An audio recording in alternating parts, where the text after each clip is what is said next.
A terceira Copa do Mundo foi disputada em meio a muita tensão. Vários países europeus não participaram porque já estavam em guerra, que resultaria na Segunda Guerra Mundial no ano seguinte. Mesmo assim, o futebol proporcionou momentos de alegria na França em 1938.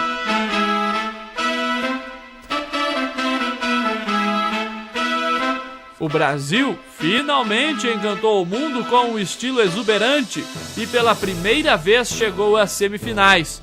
Mas foi a Itália que se sagrou campeã graças à sua força e regularidade.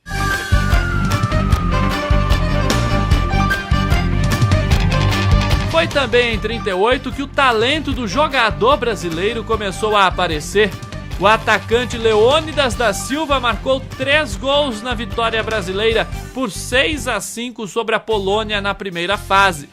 O Diamante Negro foi o artilheiro da competição com 7 gols e neste jogo contra os poloneses protagonizou um lance que entrou para a história dos mundiais. Esperteza ou malandragem?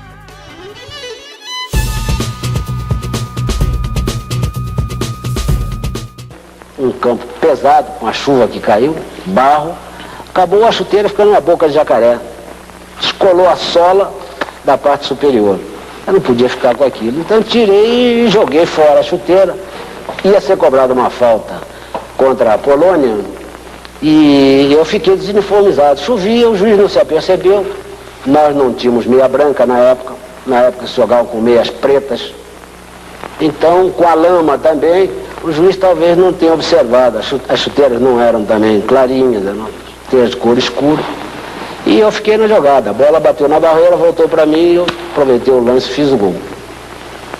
Seria naturalmente, se o juiz tivesse se apercebido, invalidado o tento. Mas ele acabou consolidando, não se apercebeu. As 2 primeiras edições da Copa do Mundo da FIFA haviam ficado com a nação anfitriã, mas a escrita chegou ao fim após Piola garantir com 2 gols a vitória da Itália contra a Hungria na goleada por 4-2. 15 países disputaram o Mundial da França de 4 a 19 de junho de 38. Eles fizeram 18 jogos e, assim como na edição anterior, os artilheiros estavam inspirados. Foram 84 gols marcados, quase 5 por jogo. O público chegou a quase 400 mil pessoas.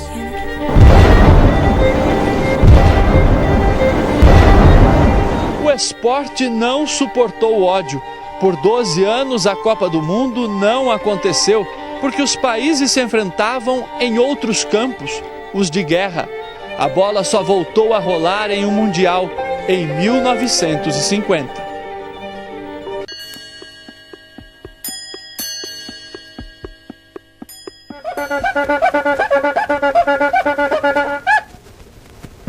O Brasil se propôs a construir um estádio para sediar o Mundial e construiu logo o maior do mundo. Com o bom desempenho na Copa anterior, a expectativa brasileira era das melhores.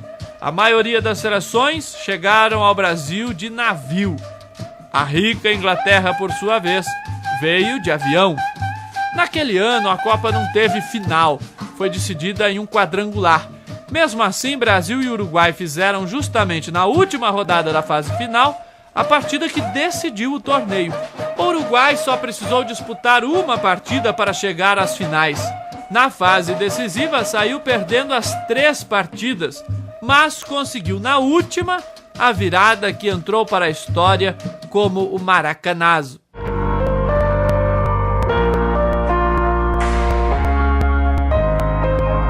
O sonho do primeiro título internacional do futebol brasileiro estava perto. As goleadas contra México, Suécia e Espanha elevaram ainda mais a confiança.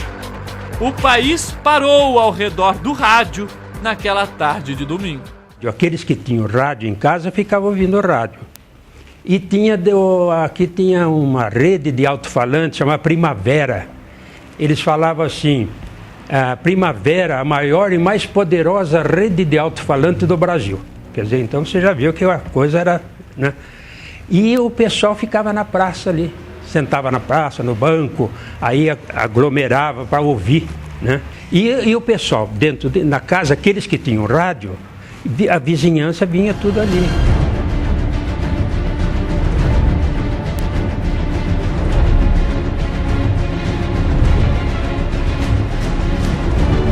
Precisando somente de um empate, a seleção brasileira abriu o marcador com friaça aos 2 minutos do segundo tempo.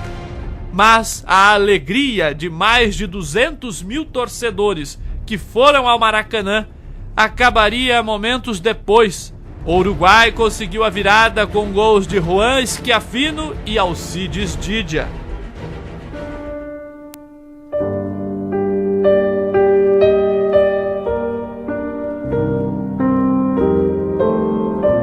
A multidão saiu em silêncio do Maracanã. Uma mistura de lágrimas e silêncio tomou conta também do país. Foi mesmo inesquecível. E todo mundo que foi lá já queria sair festejando, né? E aí ele perdeu e aí saiu chorando. Todo mundo chorava. A reação deve ter sido igual em todos os lugares, né?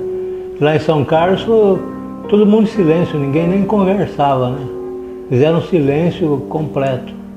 Não trocava nem ideia, nem perguntava o que aconteceu, nada. Se transformou numa crise geral mesmo na cidade. E a de 50 que nós perdemos foi a mais triste de todas, né?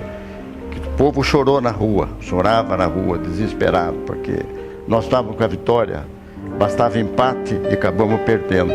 Aquela foi dolorosa.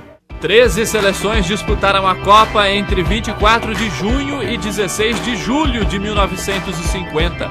Foram marcados 88 gols nos 22 jogos, assistidos por mais de 1 milhão de pessoas. Na próxima semana você confere as curiosidades das Copas de 54 e 58. Enfim, chegou o primeiro título do Brasil. E os preparativos de Itu para receber o Japão e a Rússia durante a Copa do Mundo.